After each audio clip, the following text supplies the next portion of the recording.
तो फिर आइए स्टूडेंट दिए गए क्वेश्चन को समझते हैं। यहाँ पर ये जो क्वेश्चन हमें दिया गया है इसे हम क्या कह सकते हैं, एक डिफरेंट भी है ये हमारे लिए और थोड़ा इंपॉर्टेंट भी ये क्वेश्चन है। इसे हम डिफिकल्ट तो नहीं कह सकते, जब हम पढ़ाई कर रहे हैं कोई भी चीज़ हमारे लिए डिफिकल्ट नहीं हो सकती है। हम क्या कह सकते हैं, यहाँ पर ये क्वेश्चन थोड़ा हमारे लिए डिफरेंट है। तो इस डिफरेंट और इंपॉर्टेंट क्वेश्चन को बड़े ध्यान से समझेंगे। ये पैटर्न आपने अभी तक, काफ़ी स्टूडेंट्स ऐसे होंगे जिन्होंने ये पैटर्न अभी तक नहीं देखा होगा, तो इस पैटर्न को ध्यान से समझना है। आइए बढ़ते हैं अपने क्वेश्चन की तरफ। अब इनपुट में हमें क्या गिवन है, variety 13 enough 7 12 maximum union 24 tree and 4। तो अब यहाँ पर हमने इनपुट तो अपना ऑब्जर्व कर लिया और हमें क्या बताया गया क्वेश्चन में, step 9 is the last step of the above arrangement. यानी कि जो स्टेप 9 है हमारा वो क्या है हमारे लिए, वही हमारे लिए लास्ट स्टेप है। और लास्ट स्टेप को हम इनपुट आउटपुट के क्वेश्चन में क्या मानते हैं, लास्ट स्टेप ही हमारे लिए क्या होता है, आउटपुट होता है। तो अब आउटपुट को ऑब्जर्व करेंगे। यहाँ पर स्टेप 9 में बताया गया enough maximum union tree variety 7 12 13 4 and 24। तो अगर हम यहाँ पर देखें नंबर्स, देखिए जो नंबर्स की अरेंजमेंट है वो भी अभी तक क्लियर नहीं हो पाई है। बस हमें आउटपुट को देख के क्या पता चल रहा है यहाँ पर कि जो हमारे वर्ड्स हैं वो तो लेफ्ट हैंड साइड की तरफ अरेंज होने हैं और जो हमारे नंबर्स हैं वो राइट हैंड साइड की तरफ अरेंज होने हैं। क्योंकि आप नंबर में अगर इंक्रीजिंग या डिक्रीजिंग ऑर्डर देखेंगे तो उस तरीके का ऑर्डर यहाँ पर नहीं गिवन है। इसीलिए मैंने बताया कि ये थोड़ा डिफरेंट पैटर्न है, थोड़ा इंपॉर्टेंट पैटर्न है। जिस तरीके के क्वेश्चन हम डे टू डे करते हैं लेकिन उससे ये थोड़ा क्वेश्चन अलग है। तो अब यहाँ पर किस तरीके से नंबर्स या फिर वर्ड्स को अरेंज किया गया है, आइए एक बार स्टेप वाइज भी देखते हैं मशीन किस तरीके से वर्क कर रही है इनपुट पे। फिर बात करेंगे आउटपुट की कि आउटपुट पे किस तरीके से हमारे पास ये रिजल्ट आया है। तो अगर स्टेप 1 में मैं देखूं तो स्टेप 1 में किसे अरेंज किया गया है, यहाँ पर स्टेप 1 में सिर्फ इनफ अरेंज होता हुआ नजर आया है। Variety 13 7 12 maximum union 24 tree and 4। बाकी सब चीजें same as it is copy कर दी गई। यानी कि मैं कह सकता हूं एक स्टेप में सिर्फ एक एलिमेंट अरेंज किया गया, वो भी इनफ। स्टेप 2 की बात करी जाए यहाँ पर, enough variety 13 12 maximum union 24 tree 4। सिर्फ यहाँ पर किसे अरेंज किया गया, यहाँ पर भी एक एलिमेंट को अरेंज किया गया। वो कौन सा एलिमेंट था हमारा, एक नंबर। यानी कि स्टेप 1 में एक वर्ड को अरेंज किया गया, स्टेप 2 में एक नंबर को अरेंज किया गया। और जो हमारा वर्ड था वो किधर की तरफ, लेफ्ट हैंड साइड, और जो हमारे नंबर्स थे वो राइट हैंड साइड अरेंज किए गए। इसी तरीके से अगर स्टेप 3 में देखें, यहाँ पर स्टेप 3 में अब किसे अरेंज किया गया, इनफ। इनफ के बाद अरेंज किया गया maximum, variety 13 12 union 24 tree 4 and 7। बाकी चीजें same as it is copy कर दी गई। और अगर स्टेप 4 में देखें, इनफ maximum variety 13 union 24 tree 4 7 and 12। और यहाँ पर क्या अरेंज किया गया, 12 को अरेंज किया गया यहाँ पर। तो अब क्या हो रहा है इस पूरी स्टेप, इस इनपुट में, इस क्वेश्चन में क्या करा जा रहा है यहाँ पर, एक बार तो एक मशीन क्या कर रही है, एक वर्ड को अरेंज कर रही है लेफ्ट हैंड साइड और एक बार एक नंबर को अरेंज कर रही है राइट हैंड साइड। अगेन अब यहाँ पर आप ध्यान से देखेंगे वर्ड्स की जो अरेंजमेंट है वो क्या है, वो इनवर्ड अरेंजमेंट है। यानी कि वर्ड्स खुद भी यहाँ पर अरेंज हो सकते हैं। लेकिन आप नंबर्स को देखेंगे तो नंबर्स में कौन सी अरेंजमेंट चल रही है, नंबर्स में चल रही है आउटवर्ड अरेंजमेंट। यानी कि कोई भी नंबर खुद से अरेंज नहीं करेगा, वो सारे नंबर हमें क्या करने पड़ेंगे, खुद से ही अरेंज करने पड़ेंगे। तो चीजें क्लियर है। अब इनके बीच में हम रिलेशन देखेंगे, जो अभी हमने 4 स्टेप देखे कि किस तरीके से मशीन ने वर्क करा है। यहाँ पर अगर हम बात करें इनफ की, तो इनफ का इनिशियल लेटर क्या है, यहाँ पर एक वोवल है। और उसके बाद यहाँ पर क्या करा, इनफ के बाद अरेंज किया गया 7 को। यानी कि 7 और इनफ में कुछ रिलेशन होगा, हो सकता है, क्योंकि यहाँ पर हमने देखा नंबर्स के बीच में तो कोई रिलेशन है नहीं, ना ही यहाँ असेंडिंग ऑर्डर है ना ही यहाँ डिसेंडिंग ऑर्डर है। यानी कि 7 को किसके अकॉर्डिंग अरेंज किया गया, इनफ के अकॉर्डिंग अरेंज किया गया। तो मैं कह सकता हूं यहाँ पर जो हमने पहला वर्ड अरेंज किया, वो किसके अकॉर्डिंग किया, वर्ड को हमने अरेंज किया, उसका इनिशियल लेटर मैंने मान लिया एक वोवल था, यानी कि ई था तो एक वोवल था तो उसे अरेंज कर दिया गया। बाद में स्टेप 3 में ऑल्टरनेटिवली किसे अरेंज किया गया, यहाँ पर एक वर्ड को अरेंज किया गया जिसका इनिशियल लेटर क्या था, एम था, यानी कि एक कॉन्सोनेंट था। तो चीजें क्लियर है यहाँ पर। तो हम देख सकते हैं यहाँ पर कि एक बार एक किसे अरेंज किया जा रहा है, वोवल के लेटर, वोवल वाले वर्ड को और एक बार एक कॉन्सोनेंट वाले को। तो नंबर के वर्ड्स के बीच में तो हमें रिलेशन समझ में आ रहा है कि एक बार हम उसे अरेंज करेंगे जिसका इनिशियल लेटर क्या होगा, यहाँ पर वोवल होगा, और एक बार उसे अरेंज करेंगे जिसका कॉन्सोनेंट होगा। लेकिन यहाँ नंबर और वर्ड के बीच में क्या रिलेशन है? अगर मैं इनफ की बात करूं, इनफ का लास्ट लेटर क्या है हमारे पास, एच।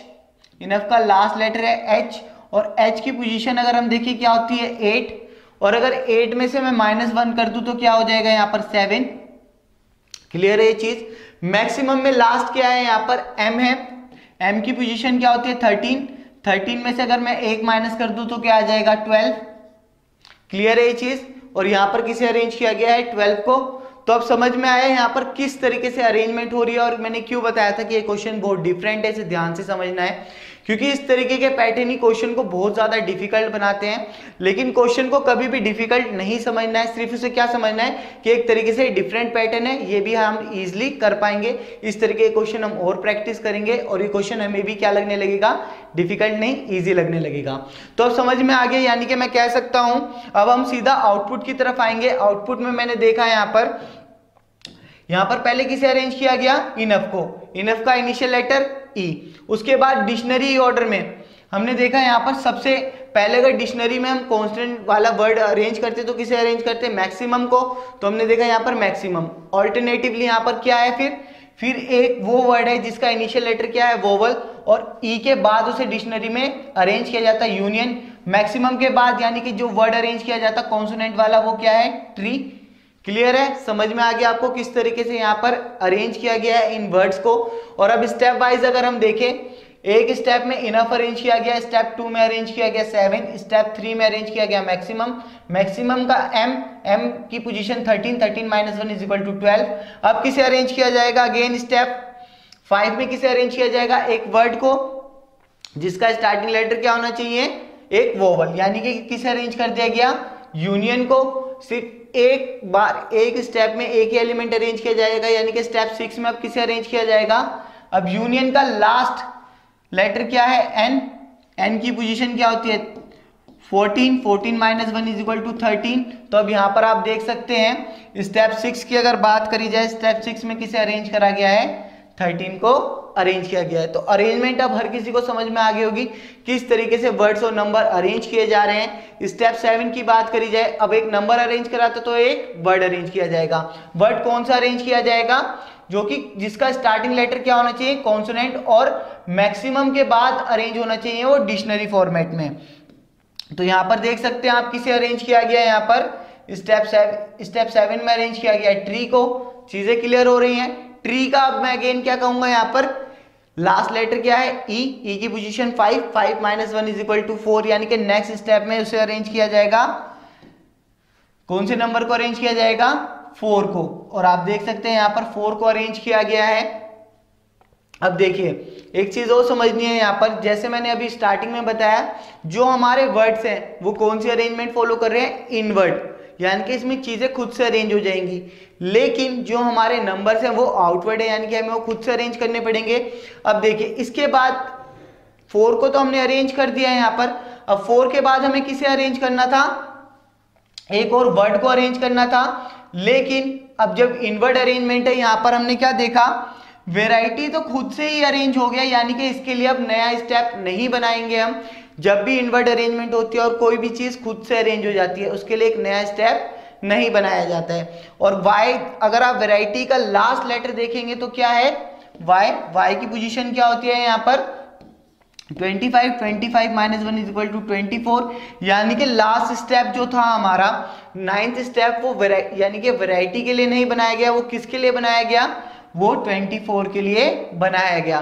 तो आई होप चीजें क्लियर हो गई होंगी कि किस तरीके से मशीन ने पूरे इनपुट पे वर्क करा है। अरेंजमेंट आपको समझ में आई होगी। अब इसी अरेंजमेंट को हमें क्या करना है, अपने दिए गए इनपुट में रन कराना है। तो इतने डिफिकल्ट पैटर्न को हम सिंगल लाइन में कैसे सॉल्व कर सकते हैं, क्योंकि इसे स्टेप बाय सॉल्व करने में बहुत ज्यादा टाइम लग जाएगा।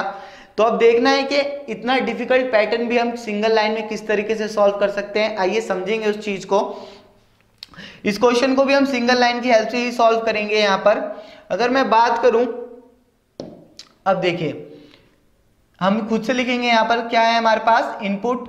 स्टेप्स के लिए मैंने क्या लिखा S, 22 same as it is, onion का O, एप्ट का A, 19 ट्राइब का T, 4 न्यू का N, 18 एंड 13।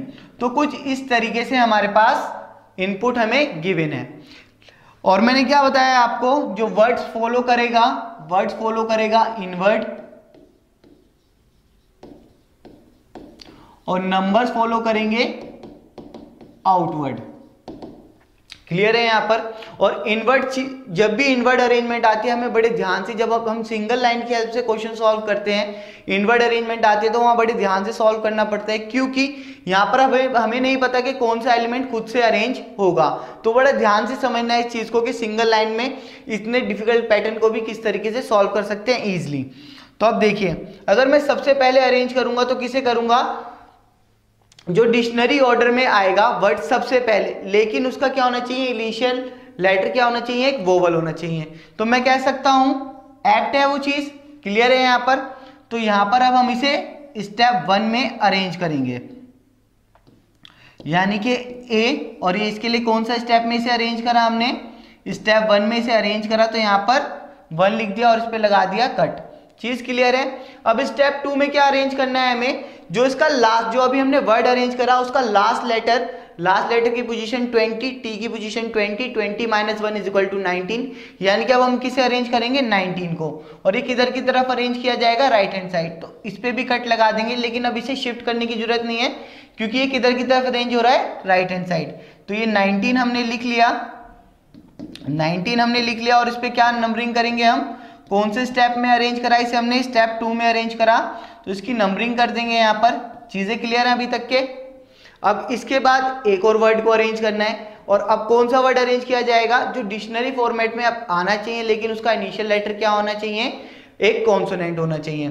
तो अगर आप यहाँ पर देखिए, सबसे पहले अब कॉन्सोनेंट देखिए आप कौन कौन से हमारे पास, एस, टी और एन, और इन तीनों में से सबसे पहले क्या अरेंज करा जाएगा, एन को अरेंज करा जाएगा, यानी कि एन किसके लिए है, न्यू के लिए। तो यहां पर हमने एन को अरेंज कर दिया।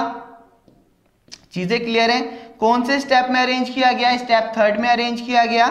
इस पे नंबरिंग कर देंगे। अब इसके ऊपर भी हम एरो लगा देंगे और इसके ऊपर भी कट लगा देंगे।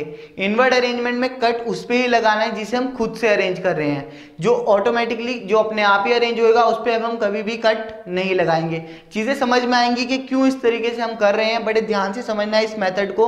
अगर आपने ये मेथड समझ लिया तो इतने डिफिकल्ट क्वेश्चन भी आप बहुत कम टाइम में इजिली सॉल्व कर पाएंगे। तो अब यहाँ पर जब हमने देखा न्यू का लास्ट लेटर कौन सा है, W की पोजीशन क्या होती है 23, 23 - 1 22, यानी कि अब हम किसे अरेंज करेंगे 22 को अरेंज करेंगे। तो इसके ऊपर भी अब हम कट लगाएंगे, लेकिन इसके ऊपर एरो नहीं लगाएंगे क्योंकि किधर की तरफ शिफ्ट हो रहा है, आउटवर्ड अरेंजमेंट है और राइट हैंड साइड ये अरेंज हो रहा है। तो यहां पर भी हमने क्या लिख दिया 22 लिख दिया और इस पे नंबरिंग कर दी हमने। कौन से स्टेप में इसे अरेंज करा है, स्टेप 4 में। एक एलिमेंट एक स्टेप में अरेंज किया जा रहा है। अब किसे अरेंज करेंगे, एक वर्ड को अरेंज करेंगे जिसका इनिशियल लेटर क्या होना चाहिए, उसका इनिशियल लेटर होना चाहिए एक वोवल। तो अब यहाँ पर वोवल कौन सा है हमारे पास, ओ, यानी कि अनियन। तो अब हम इसे ही यहाँ पर अरेंज करने वाले हैं। तो इसके लिए हमने क्या लिख दिया ओ, और इसकी नंबरिंग क्या करेंगे, अब हम कौन सा स्टेप में अरेंज करेंगे, इसे स्टेप 5 में हम अरेंज करेंगे। इसके ऊपर भी कट और एरो लगा देंगे क्योंकि इसे हमने खुद से इधर की तरफ शिफ्ट करा है। अब अनियन का लास्ट लेटर एन की पोजीशन 14, 14 - 1 = 13, यानी कि अब 13 अरेंज किया जाएगा। आउटवर्ड अरेंजमेंट है तो इसे खुद से अरेंज करना ही पड़ेगा क्योंकि ये खुद से अरेंज नहीं होगा, यानी कि अब आउटवर्ड है तो बाहर की तरफ चीजें जा रही हैं, तो ये बाहर की तरफ नहीं रहा है। चीजें समझनी है ध्यान से। तो इसे हमने जब अरेंज करा तो इसे हम खुद से अरेंज कर रहे हैं, तो इसके ऊपर भी हम नंबरिंग डालेंगे। और कौन से स्टेप में अरेंज करा, इसे स्टेप 6 में अरेंज करा है, और इस पे भी हम क्या करेंगे, यहाँ पर कट लगा देंगे। चीजें क्लियर है यहाँ तक के। अब 13 के बाद हमें किसे अरेंज करना है, एक वर्ड को जिसकी पोजीशन क्या होनी चाहिए, एन के बाद आनी चाहिए डिक्शनरी फॉर्मेट में। वो क्या है हमारे लिए यहाँ पर स्टेप्स। क्लियर है, क्योंकि अब हमारे पास कितने लेटर बचे हैं, कितने वर्ड बचे हैं, 2, एक स्टेप्स और एक ट्राइब। और अब हमें अरेंज किसे करना है, स्टेप्स को। लेकिन इनवर्ड अरेंजमेंट है, चीजें बाहर की तरफ आ रही हैं, जैसे मैंने आपको दिखाया है बाहर की तरफ एरो बनाया हमने, यानी कि स्टेप्स तो खुद से ही अरेंज हो जाएगा। चीज क्लियर है, यहाँ पर स्टेप्स अब खुद से अरेंज हो गया, इसके लिए एक नया स्टेप नहीं बनेगा। जैसे हमने देखा था यहाँ पर वेराइटी खुद से अरेंज हुआ था, तो इसके लिए नया स्टेप नहीं बना था यहाँ पर। इसी तरीके से हम स्टेप भी खुद से ही अरेंज हुआ है, इसके लिए ना ही हम कट मारेंगे ना ही नंबरिंग करेंगे, और इसके लिए नया स्टेप भी नहीं बनेगा। इससे हमें ये चीज याद रहेगी, हम नंबरिंग नहीं करेंगे तो इसके लिए नया स्टेप नहीं बन रहा है। स्टेप्स का लास्ट लेटर एस 19 माइनस 1 18, यानी कि 18 को अरेंज करा जाएगा। इस पे कट लगा देंगे और यहाँ पर लिख देंगे 18 और 18 के लिए यहाँ पर एक नया स्टेप बना है, तो इसके ऊपर नंबर डाला जाएगा। वो क्या होगा, यहाँ पर 7th स्टेप में इसे अरेंज कराया, तो इसके ऊपर नंबरिंग करेंगे 7। अब इसके बाद में हमें क्या अरेंज करना है, एक वर्ड अरेंज करना है जो कि एस के बाद आना चाहिए डिक्शनरी फॉर्मेट में, यानी कि ट्राइब। लेकिन आप ध्यान से देखिए, अब कट देखिए आप, ये भी बाहर की तरफ शिफ्ट हो गया है, ये भी अभी तक शिफ्ट हो चुका है, ए भी अब बाहर की तरफ शिफ्ट हो चुका है, इधर की तरफ लेफ्ट हैंड साइड 19 भी अरेंज हो चुका है। तो यानी कि मैं कह सकता हूं जो टी होगा वो खुद से भी अरेंज हो चुका होगा।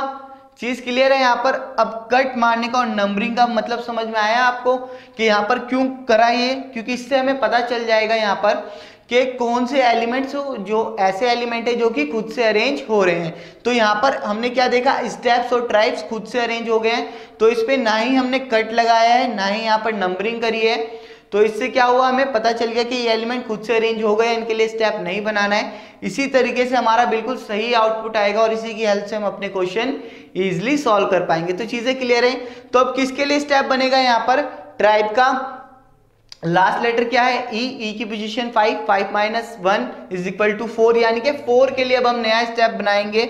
और 4 के लिए स्टेप बनाएंगे तो यहाँ पर अब हमें कट भी लगाना पड़ेगा 4 के ऊपर और नंबरिंग भी करनी पड़ेगी। और 4 के लिए क्या नंबरिंग करेंगे हम, स्टेप 8 में हमने इसे अरेंज करा है। तो यहाँ पर इस तरीके से जो फाइनल आउटपुट आएगा हमारे पास, जो आउटपुट आएगा वो कुछ इस तरीके का आउटपुट होगा हमारे पास, apt, new, onion, steps, tribe, 19, 22, 13, 18 and 4। और टोटल स्टेप्स कितने लगे हमें यहाँ पर, टोटल स्टेप्स लगे हमें 8। अगर हम इन दोनों एलिमेंट्स के लिए भी एक एक नया स्टेप बनाते तो हमारे को कितने स्टेप्स लगते, 10 स्टेप लगते। लेकिन ये खुद से अरेंज हुआ है, जब भी इनवर्ड अरेंजमेंट में कोई भी एलिमेंट खुद से अरेंज होएगा उसके लिए एक नया स्टेप नहीं बनाया जाएगा। तो चीजें क्लियर हुई, क्या हमारे पास आउटपुट आया। तो अब ये तो हमें समझ में आ गया कि इतने डिफिकल्ट पैटर्न को हम सिंगल लाइन में आउटपुट कैसे बना सकते हैं। लेकिन इस आउटपुट की हेल्प से अब हमें आंसर भी करने हैं, जो हमारे के क्वेश्चन है इससे रिलेटेड, उन क्वेश्चन को भी किस तरीके से हम सिर्फ इस आउटपुट की हेल्प से सॉल्व करेंगे। आइए देखते हैं, बढ़ते हैं अपने क्वेश्चन की तरफ। अब आप देख सकते हैं यहाँ पर क्या लिखा हुआ है, मैंने आउटपुट लिखा हुआ है, जो अभी हमने सॉल्व करा था वही सिंपल आउटपुट लिखा हुआ है। और यहाँ पर एस और टी पे कोई भी नंबर नहीं डाला गया है। तो मूव करते हैं पहले क्वेश्चन की तरफ। How many steps will be required to complete the rearrangement of the above input, 6, 8, 10, more than 10, both 3 and 4। तो अब कितने स्टेप्स लगे थे हमें टोटल यहाँ पर इस इनपुट को सॉल्व करने के लिए, टोटल स्टेप्स हमें लगे थे 8, क्योंकि लास्ट में हमने किसे अरेंज करा था, 4 को हमने अरेंज करा था, एक स्टेप में एक एलिमेंट अरेंज किया जा रहा था।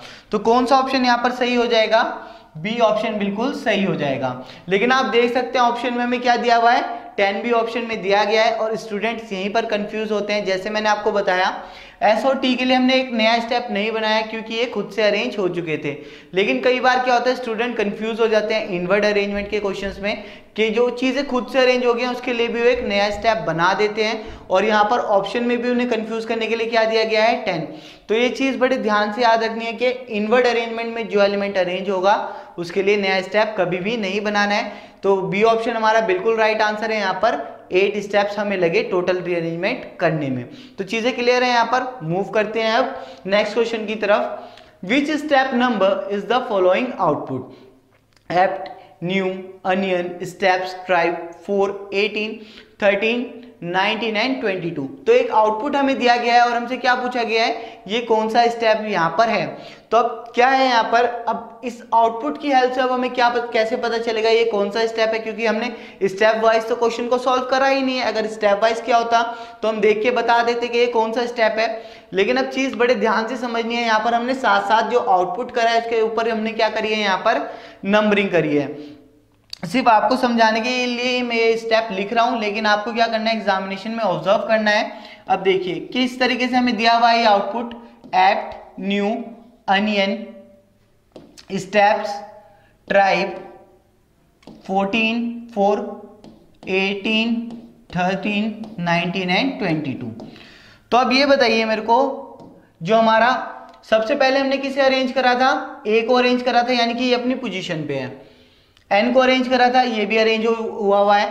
ओ को अरेंज हमने करा था स्टेप 5 में, ये भी अरेंज हुआ हुआ है। एस और टी के लिए हमने नया स्टेप नहीं बनाया था, तो ये चीज ऐसे ही अरेंज रही होगी। अब देखिए 4 को कब अरेंज किया गया, स्टेप 8 में, लेकिन ये तो अभी तक के अरेंज ही नहीं हुआ है। अगर ये अरेंज होता तो ये बाहर की तरफ हमें नजर आता, यानी कि जोन सा भी स्टेप है ये स्टेप 8 से पहले का स्टेप है, क्योंकि स्टेप 8 में हमने किसे अरेंज कर दिया, 4 को अरेंज कर चुके हैं। अब देखिए यहाँ पर 18 को कब अरेंज करा, स्टेप 7 में अरेंज करा, लेकिन ये भी अभी तक के अरेंज नहीं हुआ है, यानी कि मैं कह सकता हूं ये 7 से पहले वाला स्टेप है कोई सा। चीज क्लियर है यहाँ पर। एक और चीज समझेंगे, 13 को कब अरेंज करा हमने, स्टेप 6 में अरेंज करा, लेकिन अगर हम स्टेप 6 में से 13 को अरेंज करते तो ये बाहर की तरफ नजर आता, क्योंकि नंबर्स तो आउटवर्ड अरेंजमेंट फॉलो कर रहे हैं, यानी कि जो चीज अरेंज हो रही है वो बाहर की तरफ हमें नजर आ रही है। यानी कि ये जोन सा भी स्टेप है ये स्टेप 6 से पहले का स्टेप है। चीज क्लियर है, नंबरिंग से आइडिया मिल गया हमें ये कौन सा स्टेप है। तो हमें ये पता चल चुका है ये जोन सा भी स्टेप है ये स्टेप 6 से पहले का स्टेप है, क्योंकि अगर स्टेप 6 होता तो यहाँ 13 अरेंज हो चुका होता।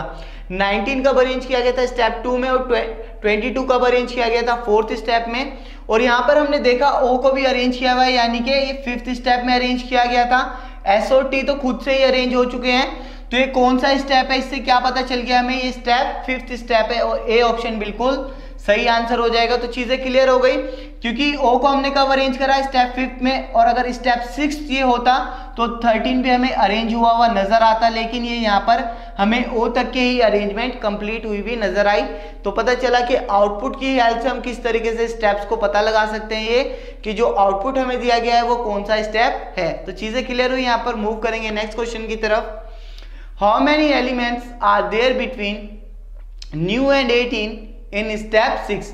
तो हमसे क्या पूछा जा रहा है, स्टेप 6 में न्यू और 18 के बीच में, न्यू और 18 के बीच में कितने एलिमेंट्स आ रहे हैं। तो अब स्टेप 6 में सबसे पहले तो आप ये नोटिस करिए आपने कितने एलिमेंट अरेंज कर दिए हैं और कितने एलिमेंट अभी भी बाकी हैं जो कि अभी तक अरेंज नहीं किए गए हैं।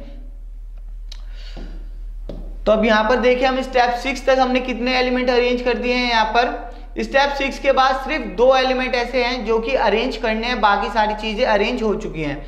न्यू कहां पर है, न्यू से अब काउंट करना शुरू करेंगे हम 18 की तरफ। तो 18 भी अभी तक अरेंज नहीं हुआ होगा स्टेप 6 में। तो फर्स्ट, सेकंड, थर्ड, 3 एलिमेंट तो ये हो गए जो कि इनके बीच में आएंगे।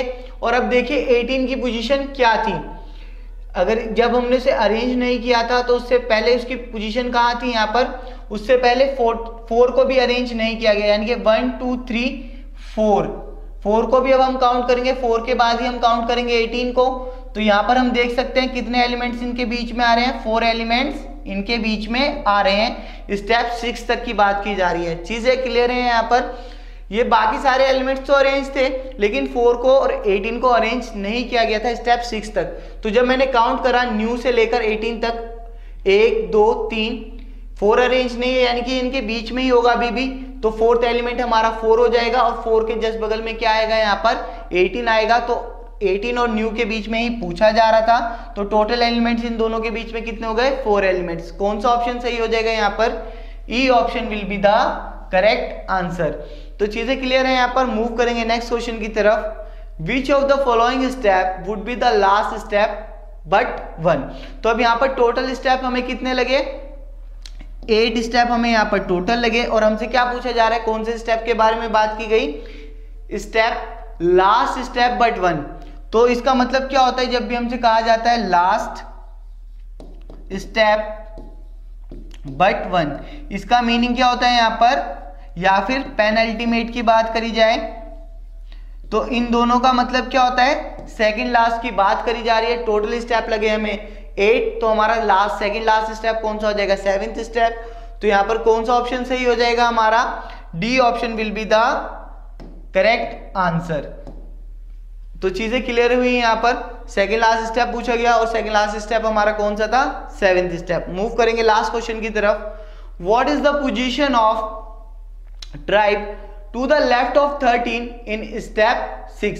तो स्टेप 6 में क्या पूछा जा रहा है कि ट्राइब की पोजीशन क्या होगी, 13 के बगल में। तो अब देखिए स्टेप 6 तक 13 अरेंज कर दिया गया है और ट्राइब को अरेंज कर दिया गया है या फिर नहीं। तो स्टेप 3 में क्या करा है, यहाँ पर किसे अरेंज कर दिया गया, 13 और ट्राइब तो अरेंज हो चुके हैं, लेकिन कौन से 2 एलिमेंट अभी तक स्टेप 6 तक अरेंज नहीं हुए हैं, 18 और 4 को अरेंज नहीं किया गया। यानी कि जब हम लेफ्ट की तरफ काउंट करेंगे 13 के, फर्स्ट सेकंड, अब हमें किन 2 एलिमेंट्स को और काउंट करना पड़ेगा जो अभी तक अरेंज नहीं हुए, क्योंकि वो अंदर की तरफ होंगे। हमने उन्हें बाहर की तरफ कब शिफ्ट किया, जब उनका नंबर आया 7th step and 8th step. यानी कि इन 2 एलिमेंट को भी हमें काउंट करना पड़ेगा, 3rd 4th, और 4th के जस्ट बगल में क्या है, ट्राइब। तो यानी कि कौन सा ऑप्शन हमारा सही हो जाएगा, 1 2 3 4, यानी कि 5th लेफ्ट में हो गया ये ट्राइब 13 के स्टेप 6 में। तो कौन सा ऑप्शन सही है, A option will be the correct answer, क्योंकि इन दोनों के बीच में कितने एलिमेंट्स आ रहे हैं, 4 एलिमेंट आ रहे हैं। तो ये ऑटोमेटिकली क्या हो जाएगा, 5th लेफ्ट ऑफ 13। तो चीजें क्लियर हुई, ये क्वेश्चन हमारा कंप्लीट हुआ। क्वेश्चन थोड़ा डिफरेंट था, डिफिकल्ट नहीं था, यहाँ पर डिफिकल्ट नहीं कहना है किसी भी क्वेश्चन को, और आराम से इसी तरीके से हम चाहे क्वेश्चन कितना भी डिफिकल्ट हो उसे सिंगल लाइन की हेल्प से कम टाइम में सॉल्व किया जा सकता है। अगर आप क्वेश्चन ऑब्जर्व करना सीख गए हैं, पैटर्न को ऑब्जर्व कर पा रहे हैं इजिली, तो आई होप ये वाला क्वेश्चन आपका क्लियर होगा। Thank you.